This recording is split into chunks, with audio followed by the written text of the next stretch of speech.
എന്നും പുതുമയുമായെത്തുന്ന love the Quran masters ക്ലബിലെ പഠിതാക്കൾ ഒരുക്കുന്ന പുതിയ സംരംഭം ഓരോ ദിവസവും ശ്രോതാക്കളുടെ കൈകളിലേക്ക് എത്തുന്നു. ഒരു ദിനം ഒരു പേജ് ഖുർആൻ പാരായണത്തോടൊപ്പം അർത്ഥവും ഇന്ന് നിങ്ങളുടെ മുന്നിലേക്ക് എത്തുന്നു. അസ്സലാമു അലൈക്കും വറഹ്മത്തുള്ളാഹി വബറകാതുഹു. ഞാൻ സാജിറ. അസ്സലാമു അലൈക്കും വറഹ്മത്തുള്ളാഹി വബറകാതുഹു. ഞാൻ ആദില നാസർ.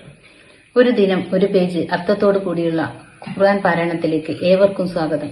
പരിശുദ്ധ ഖുർആനിലെ സൂറത്തുൽ ആൽ ഇംറാനിലെ 70-ാമത്തെ പേജ് 154 മുതൽ 157 വരെയുള്ള വചനങ്ങളാണ് ഞങ്ങൾ ഇവിടെ പാരായണം ചെയ്യാൻ ഉദ്ദേശിക്കുന്നത്. ഇൻഷാ അല്ലാഹ്.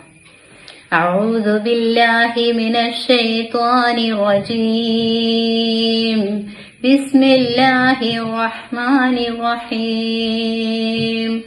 ثم أنزل عليكم من بعد الغم أمنة نعاسا يغشى طائفة منكم وطائفة قد أهمتهم أنفسهم يظنون بالله غير الحق ظن الجاهلية يقولون هل لنا من الأمر من شيء قل إن الأمر كله لله يخفون في أنفسهم ما لا يبدون لك يقولون لو كان لنا من الأمر شيء ما قتلنا هاهنا قل لو كنتم في بيوتكم لبرز الذين كتب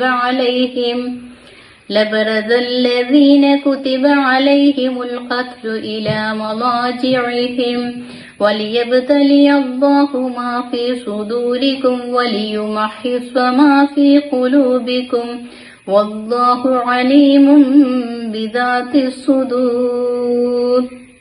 പിന്നീട് ആ ദുഃഖത്തിനു ശേഷം അള്ളാഹു നിങ്ങൾക്കൊരു നിർഭയത്വം അഥവാ മയക്കം ഇറക്കി തന്നു.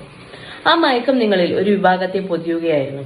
വേറെ ഒരു വിഭാഗമാകട്ടെ സ്വന്തം ദേഹങ്ങളെ പറ്റിയുള്ള ചിന്തയാൽ അസ്വസ്ഥരായിരുന്നു. അള്ളാഹുവെ പറ്റി അവർ ധരിച്ചിരുന്നത് സത്യവിരുദ്ധമായ അനിസ്ലാമിക ധാരണയായിരുന്നു. അവർ പറയുന്നു, കാര്യത്തിൽ നമുക്ക് വല്ല സ്വാധീനവും ഉണ്ടോ? നബിയെ പറയുക, കാര്യമെല്ലാം അള്ളാഹുവിന്റെ അധീനത്തിലാകുന്നു. നിന്നോട് അവർ വെളിപ്പെടുത്തുന്നതല്ലാതെ മറ്റെന്തോ മനസ്സുകളിൽ അവർ ഒളിച്ചു വെക്കുന്നു. അവർ പറയുന്നു, കാര്യത്തിൽ നമുക്ക് വല്ല സ്വാധീനവും ഉണ്ടായിരുന്നുവെങ്കിൽ നാം ഇവിടെ വെച്ച് കൊല്ലപ്പെടുമായിരുന്നില്ല. നബിയെ പറയുക, നിങ്ങൾ സ്വന്തം വീടുകളിലായിരുന്നാൽ പോലും കൊല്ലപ്പെടാൻ വിധിക്കപ്പെട്ടവർ തങ്ങൾ മരിച്ചു വീഴുന്ന സ്ഥാനങ്ങളിലേക്ക് സ്വയം പുറപ്പെട്ടു വരുമായിരുന്നു. നിങ്ങളുടെ മനസ്സുകളിലുള്ളത് അള്ളാഹു പരീക്ഷിച്ചറിയുവാൻ വേണ്ടിയും നിങ്ങളുടെ ഹൃദയത്തിലുള്ളത് ശുദ്ധീകരിച്ചെടുക്കുവാൻ വേണ്ടിയുമാണിതെല്ലാം. മനസ്സുകളിലുള്ളതെല്ലാം അറിയുന്നവരാകുന്നു അള്ളാഹു.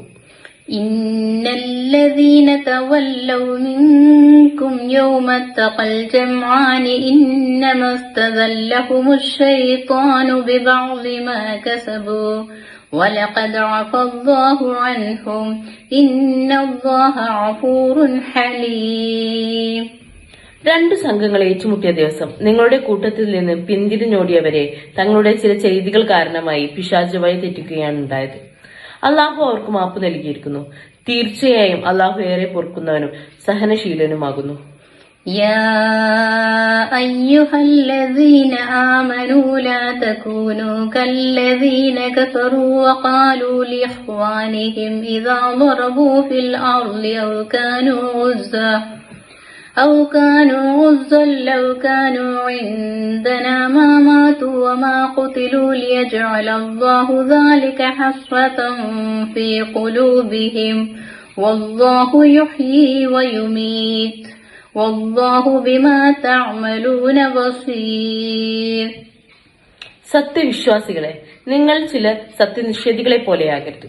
തങ്ങളുടെ സഹോദരങ്ങൾ യാത്ര പോവുകയോ യോദ്ധാക്കളായി പുറപ്പെടുകയോ ചെയ്തിട്ട് മരണമടയുകയാണെങ്കിൽ അവർ പറയും, ഇവർ ഞങ്ങളുടെ അടുത്തായിരുന്നുവെങ്കിൽ മരണപ്പെടുകയോ കൊല്ലപ്പെടുകയോ ഇല്ലായിരുന്നു. അങ്ങനെ അള്ളാഹു അത് അവരുടെ മനസ്സുകളിൽ ഖേദമാക്കി കൊടുക്കുന്നു. അള്ളാഹുവാണ് ജീവിപ്പിക്കുകയും മരിപ്പിക്കുകയും ചെയ്യുന്നത്. അള്ളാഹു നിങ്ങൾ പ്രവർത്തിക്കുന്നതെല്ലാം കണ്ടറിയുന്നവനുമത്രേ. وَلَئِن قُتِلْتُمْ فِي سَبِيلِ اللَّهِ أَوْ مُتُّمْ لَمَغْفِرَةٌ مِّنَ اللَّهِ وَرَحْمَةٌ خَيْرٌ مِّمَّا يَجْمَعُونَ. നിങ്ങൾ അള്ളാഹുവിന്റെ മാർഗത്തിൽ കൊല്ലപ്പെടുകയോ മരണപ്പെടുകയോ ചെയ്യുന്ന പക്ഷം അള്ളാഹുവിങ്കിൽ നിന്ന് ലഭിക്കുന്ന പാപമോചനവും കാരുണ്യവുമാണ് അവർ ശേഖരിച്ചു വെക്കുന്നതിനേക്കാളെല്ലാം ഗുണകരമായിട്ടുള്ളത്. അസ്സലാമു അലൈക്കും വറഹ്മത്തുള്ളാഹി